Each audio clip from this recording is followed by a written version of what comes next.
Top quality और consistent performance के लिए सिर्फ सिल्वर पंप नाम याद रखना। बताइए प्रोफेसर धर्मेंद्र यादव सर, एक सेकेंड, अभी हम बात कर रहे हैं अखिलेश जी की, आप वीडी सावरकर पे बाद में जाइएगा।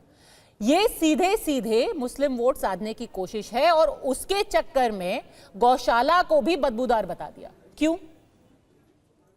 पद्मजा जी, उन्होंने गौशाला को बदबू नहीं बताया, गोबर को बदबूदार बताया। और इस देश का कोई भी नागरिक जो संविधान में विश्वास रखता हो, किसी धर्म में भी आस्था रखता हो, अगर आगे कह दे कि हमें गोबर में खुशबू आती है तो मैं मान लूंगा इस बात को। दूसरी बात, हर्षवर्धन जी इतने ज्ञानी व्यक्ति हैं, इन्होंने पूरी बात बताई। भारतीय जनता पार्टी के लोनी के विधायक नंद किशोर गुर्जर ने कहा कि उत्तर प्रदेश की योगी सरकार प्रतिदिन 50,000 गायों को काट रही है। गोमांस निर्यात में, बीफ एक्सपोर्ट में ये देश नंबर 1 है पूरी दुनिया की नजरों। भारतीय जनता पार्टी को बीफ में से खुशबू आती है क्योंकि वहां से चुनावी चंदा मिलता है। ये भारतीय जनता पार्टी का जो दोगला चरित्र है, इसे देश के सामने एक्सपोज करने की जरूरत है।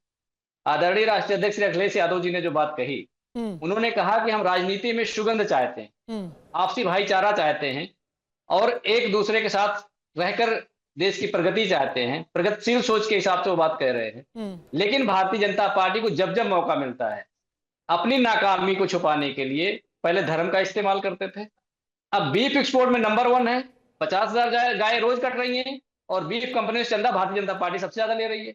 अब उस बात को छुपाने के लिए भारतीय जनता पार्टी गाय का सहारा ले रही है। ठीक है। तीसरी बात, हिंदू की बात करती भारतीय जनता पार्टी। अभी नवरात्र आने वाला है। नवरात्र से ठीक पहले 2 दिन उत्तर प्रदेश की सरकार ने 1 बोतल शराब के साथ 1 बोतल फ्री कर दिया। ये कौन से हिंदू धर्म में लिखा है, ये मुझे बता दीजिए। तो भारतीय जनता पार्टी का चेहरा चरित्र ये देश पूरी तरह से जानता है।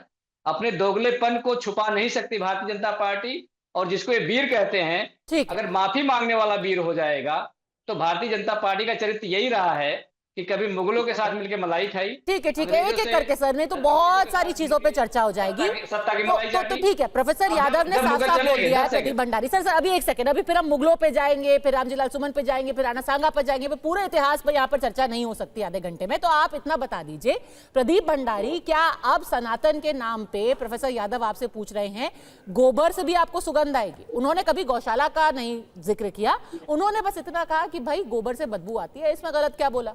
इसको आपने सनातन से जोड़ दिया, राजनीति से जोड़ दिया। देखिए, किसी की भी बयान को उसकी मानसिकता से देखा जाता है और पूर्व ने उसने किस तरीके के बयान दिए उससे दिया जाता है। ये वही अखिलेश यादव है जिन्होंने कार सेवकों पे गोली चलाई थी और प्रभु श्री राम के मंदिर बनने का विरोध किया था। और अभी तक अखिलेश यादव जी अयोध्या में प्रभु श्री राम के मंदिर का दर्शन करने नहीं गए।